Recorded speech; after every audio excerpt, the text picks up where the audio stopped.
All right. Okay, so today I'm going to talk to you about the skull. I'm going to teach you about the facial features as well as some parts of the skull in the back, top, and sides and what their actual names are.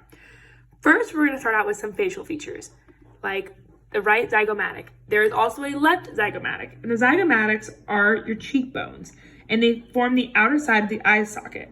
They also have zygomatic official foramen, which allows passage of ophiotracheal veins and arteries to pass through. The next thing we're going to talk about is the maxilla. The maxilla forms the upper jaw and is irregular shaped bones and is a major bone of the face. The lower part of the eye socket is what this makes up, and it also holds the top teeth. It very much also increases your volume and depth in voice depending on the size and shape. The bottom is the mandible. The mandible is the lower jaw, known as the jawbone. It's the largest and lowest bone in the face, and also the only movable bone in the whole entire face besides the ossicles and middle ears.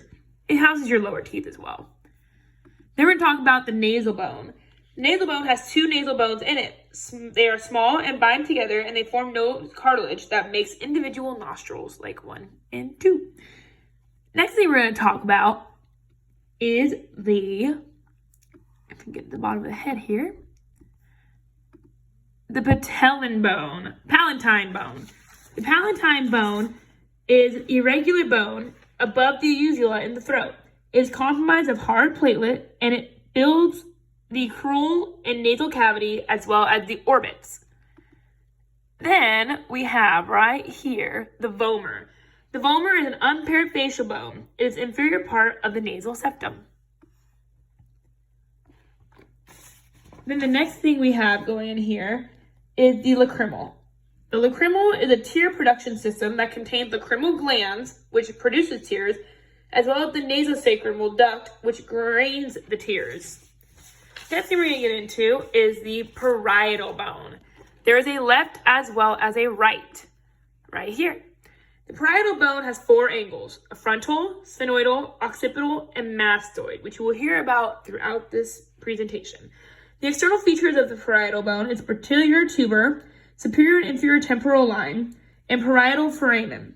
The internal parts of this is the groove for sigmoid sinus, granular fovulae, cerebral gyri, and arterial grooves. Third thing we're going to bring up is the frontal bone. The frontal bone is right here. It also contains your forehead, which is also known as the squamous part, and it also houses the front sinuses. The orbital bones, there are 2 of them, make up the roof of the ethmoidal sinuses. They're separated by the ethmoidal notch. It has a supracerebral foramen on both sides of the frontal notch, and the nasal part is located between 2 orbital parts and forms part of the nasal cavity. Next thing we're going to talk about is the left temporal bone. The temporal bone has 4 parts as well. It is the petrous part, which houses the inner ear, which has 5 nerves running through it: the intermediate nerve, motor root, cochlear, inferior and inferior vestibular. It has a mastoid part, which contains mastoid cells, mastoid atrium, and the mastoid notch. It also has tympanic, which is relatively small, but features the petrotympanic fissure. The last part is the squamous, which is the largest part. It contributes to forming the zygomatic as well as mandibular and articular tubercles of the face. And this right here is the sphenoid bone. The sphenoid bone houses pharyngeal sinuses. It has 6 surfaces: posterior, anterior, inferior, superior, and 2 lateral. Posterior connects occipital bones, anterior connects opening of sphenoidal sinuses, inferior fits deep into the fissure between vomer and alae, superior falls into the Chalcedine groove, and the lateral unite with the greater wings and the petroglycal process. This surface also has a carotid groove that houses internal carotid arteries and cavernous sinuses. The foramen ovula in this area connects cranial fossa to external surface of the skull, where it transmits vessels and nerves. Then we have the left temporal bone, which I already talked about that. To get there, we get to the occipital bone. The occipital bone is the back of the head. It also is the basilar part. It extends anteriorly from foramen. It has a magnum and connects to sphenoidal bone, also known as the basal occiput. Internal surface and clysis and groove of pectoral sinus. There are 2 internal parts: on each side of the foramen and magnum. External features are occipital condyle, condylar canal, hypoglosseal canal. Internal features include crocioforum eminence and occipital crest. The squamous part of the occipital bone is occipital squamous. External features are occipital proterminus, external occipital crest, and the nucleal line.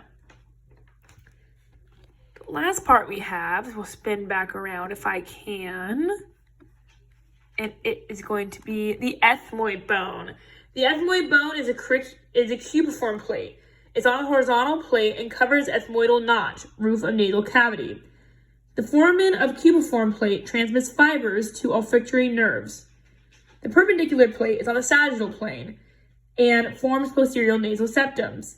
The ethmoidal tabareth is on a sagittal plane as well and separates the orbit from the nasal cavity. The features are ethmoidal air cells, orbital plate, the superior nasal concha, and the middle nasal concha. And those are just some of the basic features of the skull compared to all the other features and things it does for us as humans.